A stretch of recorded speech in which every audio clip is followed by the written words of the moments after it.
POCSO ஆக்டில் பார்த்தீங்கன்னா அந்த 16 வயது 18 வயதுக்கு உட்பட்ட குழந்தைகளுக்கு எதிரான பாலியல் வன்முறைகள், 16 வயதுக்கு உட்பட்டு 12 வயதுக்குள்ள உள்ள குழந்தைகளுக்கு எதிரான பாலியல் வன்கொடுமைகள், 12 வயதுக்கு கீழான குழந்தைகளுக்கு எதிரான பாலியல் வன்கொடுமைன்னு சொல்லிட்டு பல்வேறு பிரிவுகளாக அன்னோன் பர்சன் அவங்களால ஏற்படக்கூடிய பாலியல் அத்துமீறல்கள் செக்ஷன் 4ல் வந்து அவர்களுக்கான தண்டனை வந்து அதிகபட்ச தண்டனையாக 10 வருடங்கள் வரை கடுங்காவல் தண்டனையும், யாரை வந்து அவர்கள் காப்பாளர்களாக இருக்கிறார்களோ, இப்போ குறிப்பாக பார்த்தீங்கன்னா பேரண்ட்ஸே வந்து குழந்தைகளிடம் அத்துமீறுவது, புகாரை விசாரிக்கும் அதிகாரிகளே அது வந்து காவல் ஆய்வாளராக இருக்கலாம். ஸோ இது மாதிரி ட்ரஸ்டட் பர்சன் பாலியல் அத்துமீறல்களில் ஈடுபடுவது வந்து இது வந்து அக்ரிவேட்டட் பெனிட்ரல் செக்ஸுவல் அசால்ட்டல் கீழே அவங்களுக்கு வந்து 20 வருடம் வரை.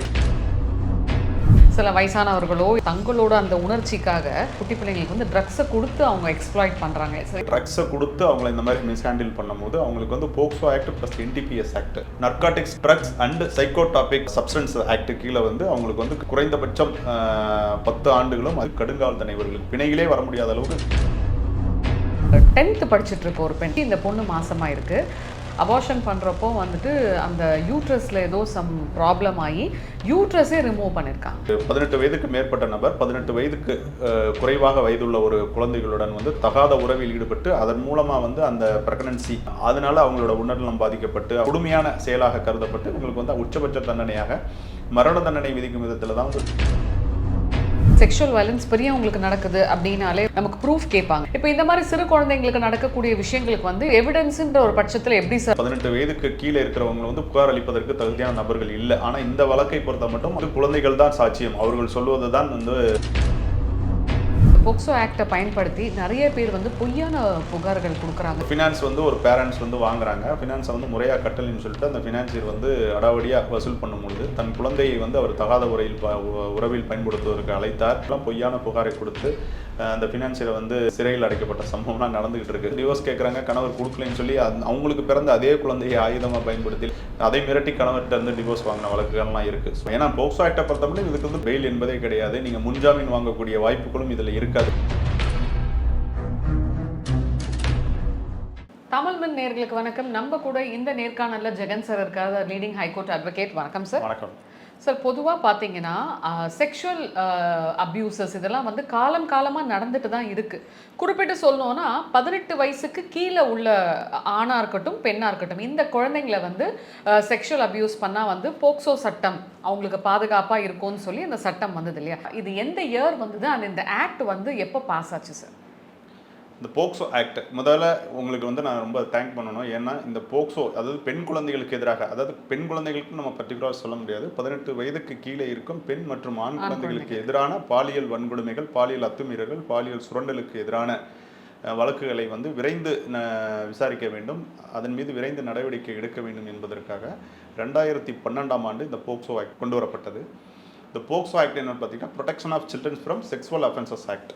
அதாவது நான் ஏற்கனவே சொன்ன மாதிரி குழந்தைகளுக்கு எதிரான பாலியல் அத்துமீறல்கள் மீது நடவடிக்கை. ஏன்னா ஒரு கான்ட்ராக்டுங்கிற ஒரு 18 வயசுக்கு மேற்பட்டவர்கள் தான் தேர்தலில் வந்து வாக்கு செலுத்த முடியும், அவங்க வந்து ஒரு ப்ராப்பர்ட்டி வாங்க முடியும், அவங்க வந்து முறையாக அவர்களுக்கு என்ன தேவையோ அதை செய்து கொள்ள முடியும். ஒரு காவல் நிலையத்தில் புகாராக இருந்தாலும் சரி, ஒரு சம்பந்தப்பட்ட சொத்து உரிமையை பெறுவதற்கான வழக்கை தாக்கல் செய்வதாக இருந்தாலும் சரி, அவங்க 18 வயதுக்கு மேல் இருந்தால்தான் அவர்கள் அதை செய்ய முடியும். அதை தாண்டி குழந்தைகளுக்கு எதிரான இது போன்ற வன்கொடுமை நிகழும் பொழுது அவர்களே தானே முன் வந்து சாட்சியம் அளித்து யார் அவர்களுக்கு எதிரான இந்த கொடுமைகளை செய்கிறார்களோ அவர்கள் மீது நடவடிக்கை எடுக்க வேண்டும் என்ற நோக்கத்தில் தான் இந்த சட்டம் வந்து குழந்தைகளுக்காக டிசைன் பண்ணியிருக்கிறாங்க. அதுக்கு முன்னாடி இந்த சட்டங்கள் வந்து குறிப்பாக இது போன்ற சம்பவங்கள் நடக்கும்போது வந்து அவங்கள சம்மந்தப்பட்ட பெற்றோர்கள் மற்றும் கார்டியன்ஸ் வந்து கம்ப்ளைண்ட் கொடுத்துக்கிட்டு இருந்தாங்க. இதில் வந்து அவர்களே முன் வந்து வழக்கை தாக்கல் செய்ய முடியும், சம்பந்தப்பட்டவர்கள் மீது புகார் அளிக்க முடியும் என்பதற்காக உருவாக்கப்பட்டது வந்து இந்த போக்சோ ஆக்ட். ஆக்சுவலாக இந்த போக்சோ ஆக்ட் சொல்கிறீங்கல்ல சார், இதில் வந்து பனிஷ்மெண்ட்ஸ் எல்லாம் எப்படி இருக்கும் சார்? இல்லை, போக்சோ ஆக்டை வந்து பல்வேறு வகைகளாக இதை வந்து முறைப்படுத்துகிறாங்க. போக்சோ ஆக்டில் பார்த்தீங்கன்னா இந்த 16 வயது 18 வயதுக்கு உட்பட்ட குழந்தைகளுக்கு எதிரான பாலியல் வன்முறைகள், பாலியல் துன்புறுத்தல்கள், 16 வயதுக்கு உட்பட்டு 12 வயதுக்குள்ள உள்ள குழந்தைகளுக்கு எதிரான பாலியல் வன்கொடுமைகள், 12 வயதுக்கு கீழான குழந்தைகளுக்கு எதிரான பாலியல் வன்கொடுமைன்னு சொல்லிட்டு அவங்க பல்வேறு பிரிவுகளாக இதை பிரிக்கிறாங்க. It's covering wide range of offences, sexual harassment, sexual assault, then pornography, exploitation. So இந்த மாதிரி வந்து பல்வேறு பிரிவுகளாக இதில் பிரிக்கிறாங்க. குறிப்பாக பார்த்தீங்கன்னா இதில் வந்து அன்னோன் பர்சன் அவங்களால ஏற்படக்கூடிய பாலியல் அத்துமீறல்கள், நோன் சர்க்கிள் மூலமாக ஏற்படக்கூடிய பாலியல் அத்துமீறல்கள், இதுக்கு தகுந்தமாறு தண்டனைகளை வந்து தனித்தனியாக இதில் வந்து டிசைன் பண்ணியிருக்கிறாங்க. ஸோ இதில் வந்து இந்த போக்சோ ஆக்டில் செக்ஷன் 4ல் பார்த்தீங்கன்னா பெனிட்ரேட்டிவ் செக்ஸுவல் அசால்ட், இதில் பார்த்தீங்கன்னா குழந்தைகளுக்கு எதிராக பாலியல் அத்துமீறல்கள் ஈடுபடுவர்கள் வந்து இந்த செக்ஷன் 4ல் வந்து அவர்களுக்கான தண்டனை வந்து நிர்ணயம் செய்யப்பட்டது. இதில் பார்த்தீங்கன்னா அதிகபட்ச தண்டனையாக 10 வருடங்கள் வரை கடுங்காவல் தண்டனையும் அதுக்கு தகுந்த மாதிரி ஃபைனும் இதில் வந்து பனிஷ்மெண்ட் ஆகிருக்கும். அக்ரிவேட்டட் பெனிட்ரேட்டிவ் செக்ஸுவல் அசால்ட், அதாவது யாரை வந்து அவர்களை காப்பாளர்களாக இருக்கிறார்களோ, இப்போ குறிப்பாக பார்த்தீங்கன்னா பேரண்ட்ஸே வந்து குழந்தைகளிடம் அத்துமீறுவது, ஒரு ஆமாம் ஒரு காவல் நிலையத்தில் புகார் கொடுக்கும் பொழுது அந்த புகாரை விசாரிக்கும் அதிகாரிகளே, அது வந்து காவல் ஆய்வாளராக இருக்கலாம், இல்லை உயர் அதிகாரிகளாக இருக்கலாம், ஒரு குழந்தைகளுக்கு எதிரான நல அமைச்சகம் கீழே இருக்கக்கூடிய ஒரு சோசியல் வெல்ஃபேர் ஆஃபீஸராக இருக்கலாம், ஸ்கூலில் வந்து டீச்சர்ஸாக இருக்கலாம், ஸ்கூலில் வேலை பார்க்கக்கூடிய ஊழியர்களாக இருக்கலாம். ஸோ இந்த மாதிரி ட்ரஸ்டட் பர்சன் வந்து குழந்தைகளுக்கு எதிராக பாலியல் துன்புறுத்தல்கள், பாலியல் அத்துமீறல்களில் ஈடுபடுவது வந்து இது வந்து அக்ரிவேட்டட் பெனிட்ரல் செக்ஸுவல் அசால்ட்டல் கீழே அவங்களுக்கு வந்து 20 வருடம் வரை கடுங்காவல் தண்டனை. ஏன்னா இவங்கெல்லாம் அவங்கள பாதுகாவலராக இருக்கக்கூடிய நபர்களே அவர்களுக்கு கிடைக்கக்கூடிய அந்த அதிகபட்ச பவரை யூஸ் பண்ணி குழந்தைகளுக்கு எதிராக இந்த பாலியல் அத்துமீறல்களில் ஈடுபடுபவர்கள் மீது நடவடிக்கை எடுக்க வேண்டும் என்ற நோக்கத்தில் தான் இந்த போக்சோ ஆக்டில் வந்து அவர்களுக்கு செக்ஷன் 6ன் கீழ் வந்து கடுமையான தண்டனை விதிக்கும் வகையில் 20 வருடம் வரை கடுங்காவல் தண்டனை மற்றும் ஃபைன் இதில் வந்து ஃபிக்ஸ் பண்ணியிருக்கிறாங்க. அப்புறம் செக்ஷன் 11, 12 வந்து sexual harassment of child, like வந்து சைல்டு போனோகிராஃபி, அவங்கள வந்து தகாத இடத்தில் வந்து தொடுவது, அது போன்ற இவர்களோட அந்தரங்க உறுப்புகளை தொட செய்வது, இது போன்ற குற்ற செயல்களில் ஈடுபடுபவர்களின் மீது நடவடிக்கை எடுக்கும் விதத்தில் வந்து செக்ஷன் 11, 12 வந்து ஃபிக்ஸ் பண்ணியிருக்காங்க.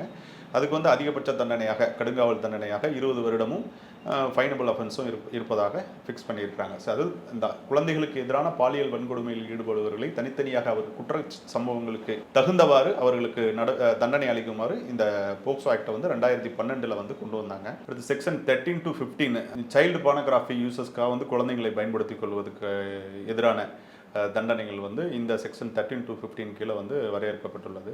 இதில் அதிகபட்ச கடுங்காவல் தண்டனையாக 20 வருடங்கள் வரை. சென்ட்ரல் கவர்மெண்ட்டும் 2019 வந்து ரீசெண்டாக வந்து இதை வந்து கொஞ்சம் மாடிஃபை பண்ணி குழந்தைகளுக்கு எதிரான இந்த பாலியல் வன்கொடுமையில் ஈடுபடுவர்கள் மீது அதிகபட்ச தண்டனை கொடுக்கும் எதிராக மரண தண்டனை வர பண்ணாங்க. ரீசெண்டாக வந்து தமிழ்நாடு கவர்மெண்ட்டும் 2024 வந்து கொஞ்சம் ஸ்லைட்டாக மாடிஃபை பண்ணி நிறைய குற்ற சம்பவங்கள் சமீபத்தில் தமிழ்நாட்டில் நடந்த குற்ற சம்பவங்களை வந்து மையப்படுத்தி இது போன்ற கொடுஞ்செயல்களில் ஈடுபடுபவர்கள் மீது உச்சபட்ச தண்டனையாக மரண தண்டனை வரை, அவர்கள் சாகும் வரை சிறை மற்றும் மரண தண்டனை வரை இருந்ததுன்னு சொல்லி எல்லா அரசாங்கமும் இந்த மாதிரி குழந்தைகளுக்கு எதிராக நடக்கக்கூடிய பாலியல் வன்கொடுமைகளை வந்து தொடர்ந்து தடுக்க வேண்டும், அது போன்ற குற்றவாளிகளை வந்து சிறையில் சாகும் வரை சிறையில் வைக்க வேண்டும் என்றெல்லாம் சட்டம் கடுமையாக கொண்டு வந்திருக்காங்க. ஸோ இந்த ஆக்டில் வந்து ஸ்பெசிஃபை என்ன பண்ணுறாங்க அப்படின்னா, ஸோ இந்த எளிமையாக குழந்தைகள் வந்து இந்த புகாரை கொடுக்கும் விதமாக, ஸோ குழந்தைகள் வந்து காவல் நிலையத்துக்கு வர வேண்டிய அவசியம் இல்லை, காவலர்களே வந்து குழந்தைகள் இருக்கும் இடத்திற்கு வந்து புகாரை பெற்றுக்கொண்டு புகாரின் மீது நடவடிக்கை எடுக்கும் விதமாக செயல்படுவார்கள்.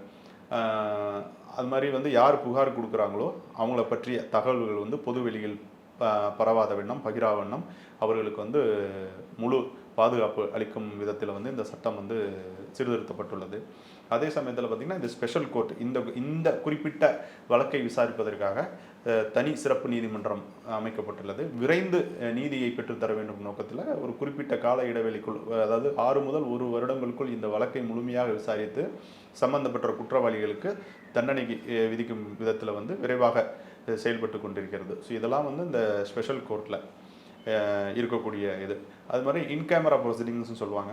ஸோ பாதிக்கப்பட்ட குழந்தைகள் வந்து நீதிபதி மற்றும் சம்பந்தப்பட்ட வழக்கறிஞர்கள் அவர்கள் முன்னிலையில் மட்டுமே வந்து சாட்சியங்களில் வந்து முழு சுதந்திரத்துடன் அளிக்கக்கூடிய விதமாக வந்து இன் கேமரா ப்ரொசீடிங்ஸ் வந்து இதில் வந்து முறையாக ஃபாலோ பண்ணணும் அப்படிங்கிறதெல்லாம் வந்து இந்த குறிப்பிட்ட இந்த போக்சோ ஆக்டில் வந்து வழக்கு முறையில் இருந்து வருகிறது. ஸோ இது இந்த போக்சோ ஆக்ட். இப்போ நீங்கள் டிஃப்ரெண்ட் செக்ஷன் சொல்லி குற்றத்துக்கு ஏற்றமான பனிஷ்மெண்ட் சொன்னீங்க. ஒரு சின்ன சந்தேகம் சார், இப்போ ரீசெண்டாக ஐ திங்க் ஒரு 8 months 6 months தான் இருக்கும் நினைக்கிறேன், ரொம்பவே ஃபேமஸாக இருக்கக்கூடிய ஒரு ஸ்கூல் சென்னையில், எந்த இடம்னு சொல்ல விரும்பலை, அந்த ஸ்கூலில் ஐ திங்க் 10th படிச்சுட்ருக்க ஒரு பெண், அந்த பெண்ணை வந்து அந்த ஏரியாவில் இருக்கக்கூடிய ஒரு நபர் கேபிள் டிவி ஆப்ரேட்டர் வந்து ஏதோ பேசி கீசி செக்ஷுவல் கான்டாக்டே மனம் ஒப்பந்தத்தோடு வச்சுக்கிட்டாங்க.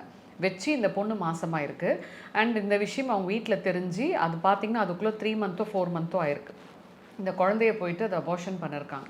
அபார்ஷன் பண்ணுறப்போ வந்துட்டு அந்த யூட்ரஸில் ஏதோ சம் ப்ராப்ளம் ஆகி யூட்ரஸே ரிமூவ் பண்ணியிருக்காங்க. 10ஆம் கிளாஸ் படிக்கக்கூடிய ஒரு பெண்ணுக்கு சுமாராக ஒரு 14லேருந்து 15 வயசு தான் இருக்கும். ஸோ அந்த பொண்ணோட லைஃபே வந்து அந்த பையனுக்கு வந்து 29. யூட்ரஸ் வந்து ரிமூவ் ஆகிற அளவுக்கு போயிடுச்சு. இப்போ அந்த பொண்ணோட ஃப்யூச்சரே போயிடுச்சு. அதால் குழந்தையும் பெற்றுக்க முடியாது இல்லையா? ஸோ இந்த மாதிரியான கேசஸ்க்கு வந்து என்ன மாதிரியான கடும் தண்டனைகள் இருக்கும் சார்? ஏற்கனவே சொல்லும் போது இந்த அக்ரிவேட்டட் பெனட்ரிவ் செக்ஸுவல் அசால்ட் 18 வயதுக்கு மேற்பட்ட நபர் 18 வயதுக்கு குறைவாக வயதுள்ள ஒரு குழந்தைகளுடன் வந்து தகாத உறவில் ஈடுபட்டு அதன் மூலமாக வந்து அந்த பிரெக்னன்சி உண்டாகுது. அதனால அவங்களோட உடல்நலம் பாதிக்கப்பட்டு அவங்க மரணிக்கும் தருவாய் இல்லை வந்து அவங்களோட நீங்கள் சொன்ன மாதிரி பார்ஷியலி அவங்களோட ஆர்கன்ஸ் வந்து ஏதாவது டேமேஜ் ஆகுதுங்கிற வந்து செயல்படும் போது இது கொடுமையான செயலாக கருதப்பட்டு உங்களுக்கு வந்து உச்சபட்ச தண்டனையாக மரண தண்டனை விதிக்கும் விதத்தில் தான் வந்து சட்டம்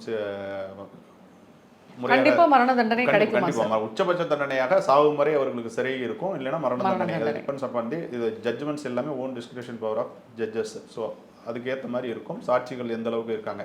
ஸோ இதில் என்னென்னா நீங்கள் சொன்ன வழக்கில் வந்து சம்மந்தப்பட்ட ஒரு பள்ளியில் படிக்கக்கூடிய மாணவி இந்த கேபிள் டிவி ஆப்ரேட்டருங்கிறது ஒரு அன்னோன் பர்சனாக தான் இருக்கும். அன்னோன் பர்சனால் பாதிக்கப்பட்டு அவருக்கு வந்து இது போன்ற ஒரு சம்பவம் நடந்திருக்கு. அப்படிங்கும்போது இதுக்கு துணை போன யார் யாரில் இந்த விஷயத்தை ஒருவேளை பள்ளி தலைமை ஆசிரியருக்கு தெரிஞ்சிருக்கலாம், இல்லை பள்ளியில் இருக்கக்கூடிய ஆசிரியர்களுக்கு தெரிஞ்சிருக்கலாம், இல்லை தேர்ட் பர்சன் யாருக்காவது தெரிஞ்சிருக்கலாம். இவங்க வந்து ஸ்கேன் வரைக்கும் போய் குழந்தை வந்து கர்ப்பமாகக்கூடிய ஒரு தகவல்களை தெரிஞ்சிருக்காங்க. அந்த கர்ப்பமாக இருக்கிற தகவல்களை வந்து அந்த ஸ்கேன் சென்டர் வந்து மறைச்சிருக்கலாம், இல்லை ட்ரீட்மெண்ட் கொடுத்த டாக்டர்ஸ், இப்படி யார் யாரெல்லாம் இதில் தொடர்பு கொண்டு ஃபெயிலியர் ஆஃப் ரிப்போர்ட் இந்த தகவல்களை மறைத்ததற்காக அவர்களுக்கும் இந்த சட்டத்தில் வந்து கடுமையாக தண்டனை விதிக்கும் விதத்தில் தான் வந்து இந்த சட்டம் வந்து கொண்டு வரப்பட்டுள்ளது.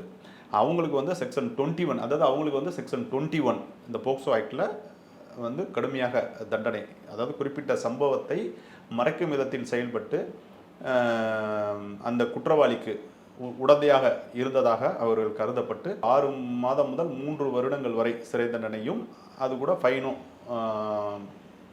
இந்த பனிஷ்மெண்ட்டில் வந்து இருக்கும் என்பதை வந்து நம்ம புரிஞ்சுக்கணும். அதனால் வந்து ஒரு சம்பவம் நடந்திருக்கு, அது நம்ம நாலேஜுக்கு வந்துருச்சுன்னா அந்த சம்பவத்தை அந்த குழந்தைகள் பாதிக்கப்பட்டிருக்கிறார்கள் என்று தெரிந்தவுடன் முறையாக காவல் நிலையத்தில் புகார் அளிக்கணும், இல்லைனா சம்மந்தப்பட்ட அதிகாரிகளிடம் வந்து அதை தெரியப்படுத்தணும். இது நமக்கு வந்த பிரச்சனை இல்லைன்னு சொல்லி ஒதுங்கி போனால், தெரிஞ்சு ஒதுங்கி போனாலும் அவர்களும் இதுக்கு உடந்தையாக இருந்ததை தான் இந்த சட்டம் கருதும். சார் இப்போது அதே மாதிரி வந்து ட்ரக்ஸ் கூட கொடுக்குறாங்கல்ல சார். இப்போ வந்து சில குட்டி குட்டி பசங்களுக்கு வந்து சில வயசானவர்களோ இல்லை இந்த அதே மாதிரி ஏஜில் கொஞ்சம் ஒரு 10 வயசு மூத்த ஆண்கள் வந்து என்ன பண்ணிடுறாங்க, தங்களோட அந்த உணர்ச்சிக்காக அந்த ஆம்பளை பிள்ளைங்களுக்கு வந்து இந்த குட்டி பிள்ளைங்களுக்கு வந்து ட்ரக்ஸை கொடுத்து அவங்க எக்ஸ்ப்ளாய்ட் பண்ணுறாங்களே சார், இதெல்லாம் என்ன பண்ணுவாங்க? ஸோ இது போன்ற அந்த குழந்தைகளுக்கு வந்து அவர்களை பாலியல் ரீதியாக சுரண்டுவது, பாலியல் ரீதியாக துன்பப்படுத்தும் விதத்திலிருந்து அவங்க ட்ரக்ஸை கொடுத்து அவங்கள இந்த மாதிரி மிஸ்ஹேண்டில் பண்ணும்போது அவங்களுக்கு வந்து POCSO act plus NTPS act, narcotics drugs and psychotropic substances act கீழே வந்து அவங்களுக்கு வந்து குறைந்தபட்சம் 10 ஆண்டுகளும் அதிகபட்சம் மரண தண்டனையும் விதிக்கும் விதத்தில் அந்த குழந்தைகளுக்கு வந்து போதைப் பொருட்களை உட்கொள்ளச் செய்து அதன் மூலம் வந்து அவர்களை பாலியல் ரீதியாக துன்புறுத்துவது, உடலுறவு கொள்வது, இது போன்ற செயல்களில் ஈடுபடுவர்கள் மீது கடுங்காவல் தண்டனை, இவர்களுக்கு பிணையிலே வர முடியாத அளவுக்கு கடுங்காவல் தண்டனை விதிக்கும் விதத்தில் வந்து சட்டம் வந்து மிக கடுமையாக இருக்கும். இப்போ இந்த மாதிரியான விஷயங்களில் சிக்கிறாங்க இல்லையா அந்த குழந்தைங்க, அவங்களுக்கு வந்து மோசமான பிரச்சனையோ இல்லை ஏதோ ஒரு, ஆனால் அவங்களோட லைஃப் போகுது. ஸோ அவங்களுக்கு ஏதாவது காம்பன்சேஷன் அந்த மாதிரி ஏதாவது பண்ணணுமா? இது போன்ற பாலியல் ரீதியாக சுரண்டப்பட்டு துன்புறுத்தப்பட்டு மன ரீதியாக ஒரு குழப்பமான சூழ்நிலையில் வாழும் குழந்தைகள் வந்து எதிர்காலத்தில் அவர்களுக்கு ஒரு நல்ல எதிர்காலத்தை உருவாக்கி கொடுக்கும் விதத்தில் வந்து நீங்கள் கேள்விப்பட்டிருப்பீங்க, டெல்லியில் ஒரு துயரமான சம்பவம், நிர்பயா என்ற பெண்ணுக்கு எதிராக இழைக்கப்பட்ட ஒரு சம்பவத்துக்கு அப்புறம் வந்து எக்கனாமிக்கல் அஃபேர்ஸ் விங் வந்து ஒரு தனியாக ஒரு நிதி அமைச்சகத்தின் கீழே வந்து ஒரு ஃபண்டை வந்து உருவாக்குனாங்க. ஸோ நிர்பயா ஃபண்ட் என்று அதற்கு பேர் அழைக்கப்பட்டு அதன் கீழே இந்த குழந்தைகளுக்கு எதிராக இழைக்கப்படும் இதில் வந்து யாரெல்லாம் விக்டிம்ஸாக இருக்காங்க, அவங்களோட எதிர்கால நலன், அவங்களுக்கு வந்து ஒரு உறைவிடத்தை அமைத்துக் கொள்வது, மெடிக்கல் கேரு, உளவியல் ரீதியான பிரச்சனைகளுக்கு தீர்வை ஏற்படுத்திக் கொள்வது, அவங்களோட எதிர்காலத்திற்கு ஒருவேளை இந்த அவங்க ஒருவேளை வந்து கர்ப்பமான அந்த குழந்தைகளுக்கு பாதுகாப்பு, அந்த குழந்தைகளுக்கான படிப்பு தொகை ஓரளவு தற்காத்து கொள்ளும் விதமாக அவங்களுக்கு வந்து அந்த நிர்பயா ஃபண்டுகளில் வந்து ஒரு நல்ல வாழ்க்கையை உருவாக்க வேண்டும் என்பதற்காக உருவாக்கப்பட்டது தான் அந்த நிர்பயா ஃபண்டு. ஸோ யாரெல்லாம் இந்த விக்டிமாக இருக்காங்களோ அவங்க வந்து முறையாக அதை வந்து நிறைய சோசியல் வெல்ஃபேர் ஆஃபீஸர்ஸே வந்து இந்த போக்சோ வழக்கின் கீழ் வந்து பாதிக்கப்பட்ட சிறுவர் மற்றும் சிறுமிகளுக்காக வந்து அவங்க வந்து முறையாக அந்த பணத்தை பெற்றுக்கொள்ளும் சம்பவங்கள்லாம் வந்து நிறைய நடந்துகிட்டு இருக்கு. ஓ ஓகே. இப்போ இது வந்து இந்த மாதிரி ஃபண்ட் வேணும் அப்படின்னு இந்த மாதிரி சோஷியல் ஒர்க்கர்ஸ் மூலமா ஆமா, நம்ம போய் ஆமா. கிளைம் யார் பண்ணிக்கலாம் வந்து சார். இந்த காவல்துறை அதிகாரிகளே இவர்கள் பாதிக்கப்பட்ட சிறுமிகளுக்கு வந்து சோசியல் வெல்ஃபேர் ஆஃபீஸர் மூலமாக ஸோ இந்த ஃபண்டானது வந்து ஒவ்வொரு மாநிலங்களுக்கு க்குன்னு ஒரு கோட்டா இருக்கும். அதற்கு கீழே வந்து இந்த ஃபண்டை வந்து முறையாக அப்ளை செஞ்சு அவர் பெற்றுக்கொள்ளலாம்.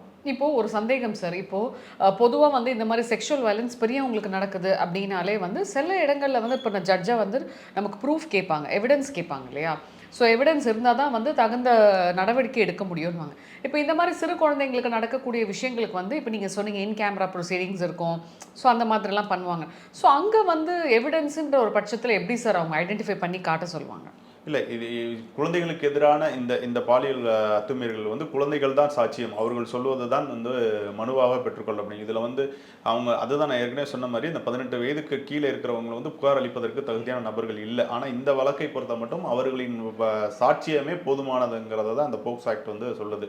ஸோ ஒரு குற்ற சம்பவம் நடந்திருக்கு, அவங்களுக்கு எதிராக வந்து அவர்கள் அந்தரங்க உறுப்புகளை வந்து தவறுதலாக தொடுவதோ மற்ற அதுக்கு குற்றவாளிகள் அவர்களது அந்தரங்க உறுப்புகளை வந்து காட்டுவதோ தவறாக தொட சொல்வதோ இது போன்ற எதுவாக இருந்தாலும் அவர்கள் வந்து தானாக முன் வந்து புகார் அளிக்க வேண்டும், அவர்கள் புகார்களை ஏற்றுக்கொள்ள வேண்டும் என்பதற்காக இந்த போக்சோ ஆக்ட். அதனால் வந்து 18 இயர்ஸ் அண்ட் அபோவ் வந்து அவங்க வந்து விட்னஸ் பண்ணணும், அவங்க வந்து அதுக்கு ஆதாரம் கொடுக்கணுங்கிற விஷயங்கள்லாம் இங்கே இல்லை. ஸோ இவங்க கொடுக்கக்கூடிய சாட்சியம் தான் இங்கே வந்து புகாராகவே எடுத்துக்கொள்ளப்படும். சார் கடைசி ஒரு கேள்வி சார். இப்போ ரெக்கவரி பாயிண்ட்னு இருக்கும். சில குழந்தைங்க வந்து ஓரளவுக்கு ரெக்கவர் ஆகி வந்துடும். பட் சில குழந்தைங்களால அந்த விஷயத்துலேருந்து பேக் டு த ஃபார்ம் வரவே முடியாது இல்லையா? அவங்களுக்காக தான் இந்த நிர்பயா ஃபண்ட், அதாவது நான் சொன்ன மாதிரி அவங்களுக்கான உறைவிடம், உணவு மற்றும் அவங்களுக்கு மெடிக்கல் கேர், இதில் வந்து அந்த சைக்காலஜிக்கல் உளவியல் ரீதியாக அவர்கள் பாதிக்கப்பட்டு அதிலிருந்து வெளியில் வர வேண்டும் என்பதற்காக அவர்கள் தொடர் கண்காணிப்பில் வைத்து உளவியல் ரீதியாக அவர்கள் பாதிக்கப்பட்டிருக்காங்கன்னா மனதளவில் அவர்களை வெளியில் கொண்டு வருவதற்கான அனைத்து உதவிகளும் இந்த நிர்பயா ஃபண்டின் கீழே வந்து அவங்களுக்கு தொடர்ந்து செயல்படுத்தப்பட்டு அவர்களை வந்து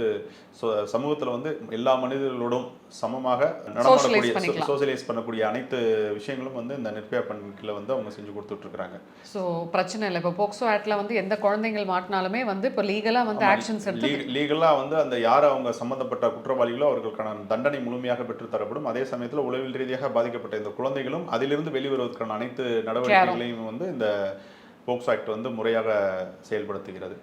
சார் இன்னொரு சந்தேகம் சார். இப்போ இந்த போக்சோ ஆக்டை பயன்படுத்தி நிறைய பேர் வந்து பொய்யான புகார்கள் கொடுக்குறாங்கன்னு சொல்கிறாங்களே சார், அது உண்மையா? இல்லை, அது போன்ற சம்பவங்கள் ஒன்றெண்டு நடந்துக்கிட்டு தான் இருக்குது. ஏன்னா எப்பயுமே வந்து பொய்யான புகார்கள் என்பது எல்லா இடத்துலையும் நடக்கக்கூடியது தான். ஆனால் சில நேரங்களில் வந்து இதை ஒரு ஆயுதமாக பயன்படுத்தி கொண்டு வந்து மிரட்டக்கூடிய சூழ்நிலைலாம் இருக்குது. இப்போ சார் நானே நடத்தக்கூடிய ஒரு வழக்கில் பார்த்தீங்கன்னா, ஏன்னா நம்ம இது வந்து சம்மந்தப்பட்ட புகார்தாரரோட பெயரை வந்து நம்ம டிஸ்க்ளோஸ் பண்ணக்கூடாது, இந்த வழக்கையும் நம்ம பேசக்கூடாது. இருந்தாலும் நம்ம வந்து பொதுவெளியில் இதை சொல்ல வேண்டும் என்பதற்காக நம்ம சொல்லித்தான் ஆகணும்.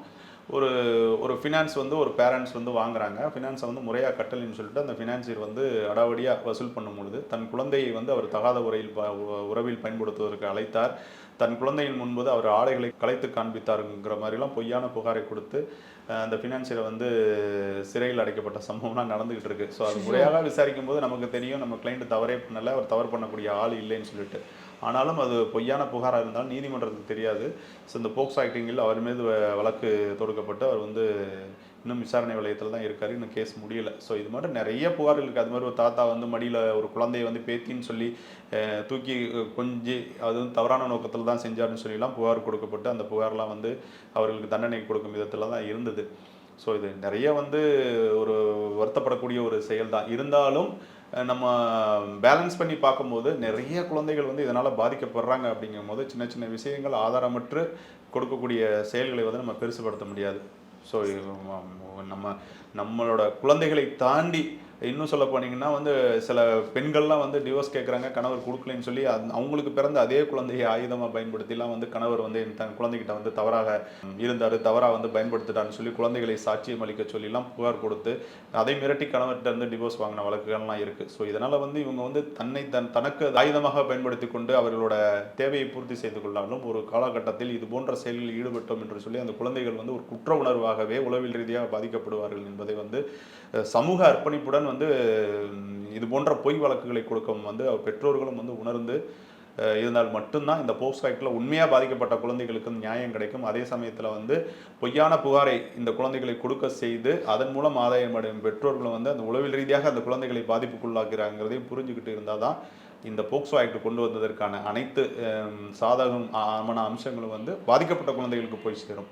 ஏன் சார் இப்போ இந்த மாதிரி நிறைய பேர் வந்து மிஸ்யூஸ் பண்ணிட்டு இருக்காங்க. ஏன்னா அதில் ஒரு ஃபர்ஸ்ட் கேள்வி, இப்போ இந்த போக்சோ ஆக்டில் வந்து உள்ளே போனால் லேஸில் வெளியில் வர முடியாது, அப்படி ஒரு டைட்னிங் இருக்கும் அப்படின்றாங்க. அது உண்மையா சார்? ஆமாம், ஏன்னா போக்சோ ஆக்டை பொறுத்தமட்டும் இதுக்கு வந்து பிணை என்பதே கிடையாது, பெயில் என்பதே கிடையாது. நீங்கள் முன்ஜாமீன் வாங்கக்கூடிய வாய்ப்புகளும் இதில் இருக்காது. ஒரு குற்ற சம்பவத்தில் ஈடுபட்டீர்கள் என்று ஆதாரப்பூர்வமாக உங்கள் மீது வழக்கு தொடரப்பட்டால் உங்களுக்கு முன்ஜாமீன் நீங்கள் எந்த நீதிமன்றம் போனாலும் உங்களுக்கு கிடைக்காது. அப்போ ஒரு நியாயமான ஒருத்தர் இந்த மாதிரி தேவையில்லாமல் ஒரு பழியில் போய் மாட்டிக்கிட்டாருன்னா அவர் எப்படி தான் வெளில வருவார் சார்? அவர் குற்றமற்ற என்பதை நிரூபிக்க வேண்டும். ஏன்னா இவர்கள் சமர்ப்பிக்கக்கூடிய, ஏன்னா இது குழந்தைகள் கொடுக்கக்கூடிய வாக்குமூலம் தான் இதில் வந்து புகாராகவே எடுத்துக்கொள்ள முடியுங்கிறது. நீங்கள் புகார் செய்தீர்கள், ஏன்னா இப்போ ஒரு கட்டத்தை மேலே வந்து சின்ன சின்ன வழக்கு நான் சொன்ன மாதிரி அவரோட அந்தரங்க உறுப்புகளை வந்து காட்டினார், அவரோட ட்ரெஸ்ஸை ரிமூவ் பண்ணி காட்டினார், குழந்தையோட ட்ரெஸ்ஸை ரிமூவ் பண்ணி வந்து தொடக்கூடாத இடத்தில் தொட்டார், இது போன்ற வழக்குகளை தாண்டி உடல் ரீதியாக வந்து அவரை துன்பப்படுத்தினார், ஹராஸ் பண்ணார், செக்ஷுவல் அசால்ட், இதெல்லாம் வந்து மருத்துவ தடயங்களே வந்து போதுமான சான்றாக இருக்கும். ஏன்னா குழந்தைகளுக்கு வந்து இந்த பாதிக்கப்பட்ட குழந்தைகளுக்கு வந்து உடனடியாக மெடிக்கல் டெஸ்ட்லாம் எடுப்பாங்க. அதிலே வந்து இவங்களோட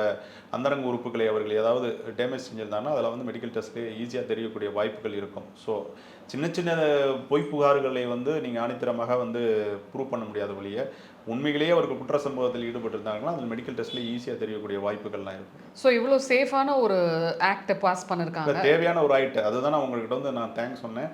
ஸோ இது போன்ற சம்பவங்களை நிறைய நான் ஏற்கனவே இந்த போக்சோ ஆக்டை பற்றி நிறைய சேனல்ஸில் பேசியிருக்கேன். ஆனால் நீங்களாம் முன் வந்து போக்சோ ஆக்டை பற்றி நீங்கள் ஒரு வீடியோ பண்ணணும்னு சொல்லி நீங்கள் கேட்கும்போது நான் வந்து மறுபடியும் பேசுவதற்கு வந்ததுக்கான காரணம் என்னென்னா, இது பற்றிய விழிப்புணர்வுகள் நிறைய இல்லை.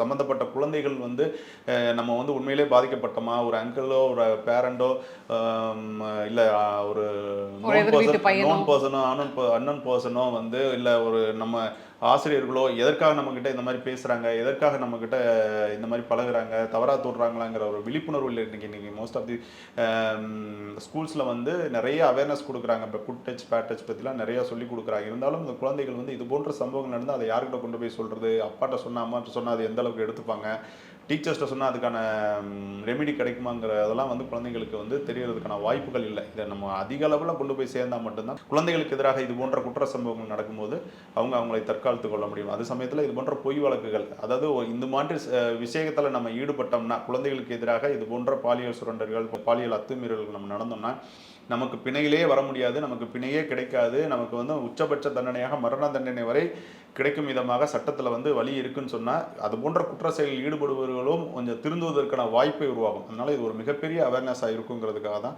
இந்த போக்சோ ஆக்டை வந்து நிறைய வந்து பள்ளிக்கூடங்கள் கல்லூரிகளெல்லாம் வந்து அவங்க ரீச் பண்ணிகிட்டு இருக்கிறாங்க. ஸோ அந்த வீடியோ வந்து பெருமளவில் கொண்டு போய் சேர்க்கணுங்கிறத என்னோட தனிப்பட்ட கருத்தாக நான் பதிவு செய்கிறேன். ஸோ மிக தெளிவான விளக்கம் சார். ஐ திங்க் நிறைய விஷயங்கள் வந்து மக்களுக்கு இந்த வீடியோ பார்த்தா புரியும் நினைக்கிறேன்.